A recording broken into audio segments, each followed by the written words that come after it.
Bonjour à tous, j'espère que vous allez bien. Je suis très content de vous retrouver aujourd'hui pour vous parler d'un nouveau sujet qu'on m'a souvent demandé d'aborder en vidéo. Donc on va le faire aujourd'hui ensemble, sans plus tarder. Ah, si, une toute petite chose. J'ai un message pour vous, les 5G1. Petit message, le masque, ça se porte sur le nez, on ne touche pas la partie avant, et quand on l'enlève, c'est comme ça, hein? On s'en souviendra? Ensuite, dans le petit sac prévu à cet effet, pour ne pas contaminer le reste.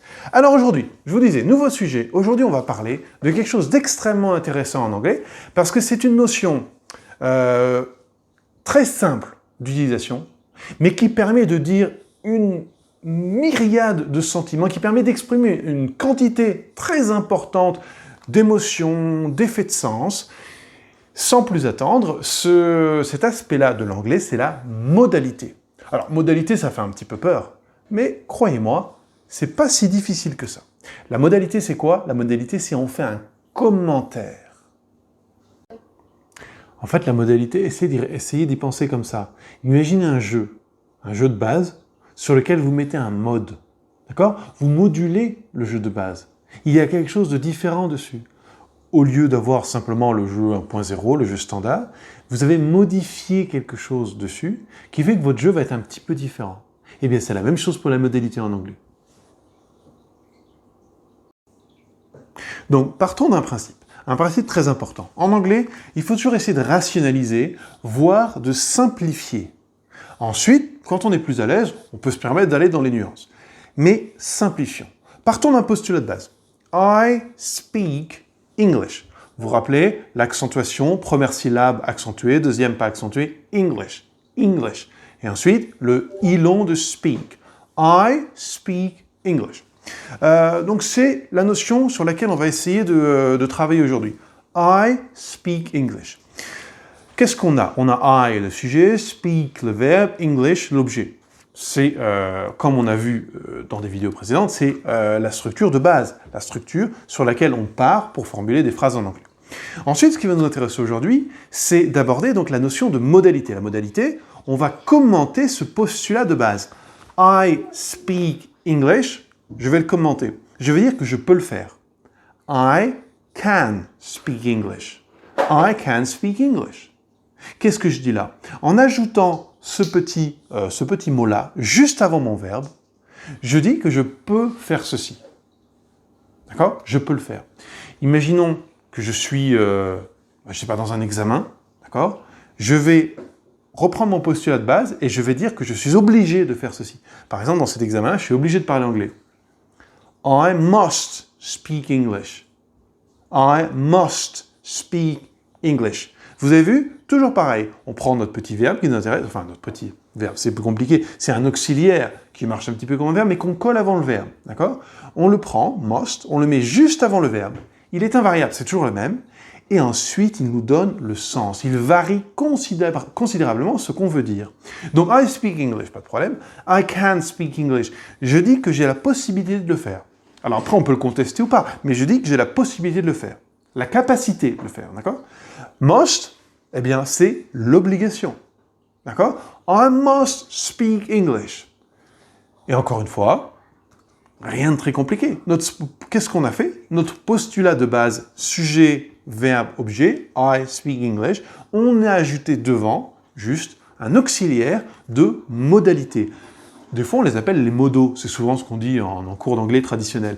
Peu importe, modo c'est mode auxiliaire. Bon, auxiliaire pourquoi? Parce qu'il est là pour aider le verbe, d'accord? À l'armée, dans un vocabulaire militaire, l'auxiliaire c'est celui qui va seconder, celui qui va aider. Ici c'est la même chose. Le verbe qui porte le sens c'est speak, l'idée de parler anglais. Et nous ce qu'on commente c'est cette notion que donc la personne qui parle I, relayant l'idée de parler anglais, il va dire qu'il insiste sur la capacité de le faire. I can speak English, d'accord? Mais comme can est auxiliaire, ici, auxiliaire modal, les auxiliaires de modalité en anglais sont invariables. Toujours la même chose. Donc, can, possibilité, must, obligation. Obligation qu'on peut nier, by the way. Comment on la nie? Eh bien, on ajoute le not. I must not speak English. Okay? Imaginez, vous êtes anglophone. Vous êtes en train d'apprendre le français, vous allez dans un cours de français, et vous vous dites, here, I want to learn French, right? I want to learn French. Je veux apprendre le français. So, I must not speak English. Here, I must not speak English. I mustn't. Must not. Mustn't, c'est la même chose. Mustn't, je raccourcis, c'est tout, je le contracte. Donc, qu'est-ce que j'ai fait ici? J'ai pris mon obligation et je l'ai niée pour formuler une interdiction. C'est à peu près tout ce qu'on peut évoquer sur cela. Essayons maintenant de penser à une autre notion. Essayons de prendre un autre exemple. Je ne sais pas. She likes animals. Ok. Alors on essaie de ne pas être sexiste, on prend un pronom différent, un pronom féminin. She likes animals. Très simple, je ne dis rien de particulier. Likes, aimer. Animals, les animaux. Rappelez-vous la clé, hein. Je prononce en anglais. Les sons, syllabes sont importants, mais ce qui est plus important encore, c'est où je mets l'accent sur ma syllabe. Animal, animal, je vais accentuer la première. Si vous n'êtes pas sûr, accentuez la première, en général ça passe. She likes animals. Donc on a toujours sujet, verbe, objet. She likes animals. Ici, à noter, donc on est au présent, et la seule conjugaison du présent en anglais, c'est qu'il y a un S à la fin du verbe. She likes animals. D'accord? Donc le S à la fin de likes. Quand on va rajouter notre auxiliaire, étant donné que l'auxiliaire en anglais, il y a une règle à savoir, c'est que l'auxiliaire, n'importe quel type d'auxiliaire en anglais, va toujours porter l'inflexion. C'est-à-dire que c'est toujours l'auxiliaire qui va porter la marque du passé, qui va porter le S de la troisième personne, d'accord? Ou alors la négation. L'inflexion de notre postulat, c'est toujours l'auxiliaire qui va le porter. Étant donné qu'ils sont invariables, eh bien on va le faire sauter. She likes animals. Essayons de reprendre l'idée de capacité. Ça n'a pas tellement de sens, hein, mais essayons de faire un effort mental. She can like animals. Elle n'est pas une sociopathe. She can like animal. She can like. Pourquoi je ne mets pas de S en like? Parce que can est un auxiliaire invariable qui porte l'inflexion, mais comme il est invariable, l'inflexion est saute. Alors, qu'est-ce qu'on a dit tout à l'heure? Must. Elle veut être vétérinaire, d'accord? Elle veut devenir vétérinaire. She wants, vous voyez le S, she wants to become a vet. So, she must like animals. D'accord? Obligation qui tombe sous le sens. Elle doit, il vaut mieux qu'elle aime. C'est une obligation comme un conseil très fort. She must like animals. Autre modal très important, should. Should, le conseil. C'est exactement la même chose que pour les autres. Ici, on n'est pas dans l'interdiction absolue, must, not, qui est l'interdiction à 100%, d'accord? Il ne faut pas le faire. Should, ici, on donne un conseil, c'est fortement recommandé. D'accord? Elle va devenir vétérinaire. She is going to become a vet. Elle veut devenir. She wants to become a vet. I think she should like animals. It's better for her, right? She should like animals. Selon toute probabilité, ça serait mieux qu'elle aime les animaux. She should like animals. Pas de S à like.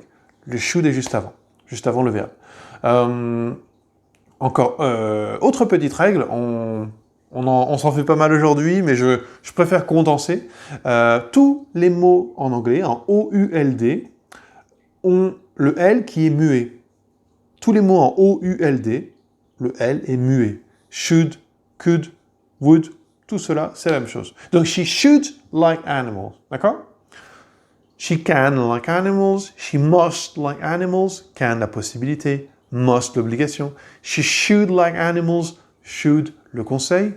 On s'en fait un dernier, celui qui permet, on l'avait évoqué la dernière fois, mais quelque chose de très simple, qui permet tout simplement de former le futur en anglais. Le futur en anglais n'est pas un temps, le futur en anglais s'exprime très souvent par un modal, justement.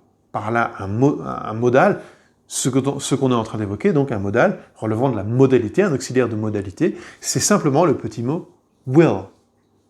Il marche de la même manière que les autres. On le colle avant notre verbe, Et notre postulat, ce qu'on veut dire, en fait, il est translaté à T+1. Donc, au lieu de parler au présent, on parle directement au futur, juste en ajoutant will. I'm sure that when she's an adult, she will like animals. She will like animals, I'm sure of it. Je suis convaincu. I'm sure that she will like animals. Vous voyez? She likes animals. J'ai rajouté le will entre le she et le like. Et on a notre phrase qui passe directement au futur en anglais. Voilà pour un court aperçu des modos en anglais. Évidemment, on va travailler sur une liste à côté. Moi, je vous en ai fait quelques-uns. J'ai surtout essayé d'apporter quelques commentaires sur la logique, sur le fonctionnement. Toutes les questions que vous pouvez avoir, posez-les-moi en vidéo. J'y répondrai en commentaire de la vidéo. J'y répondrai avec plaisir. Et je vous remercie à tous d'avoir écouté. Bonne journée.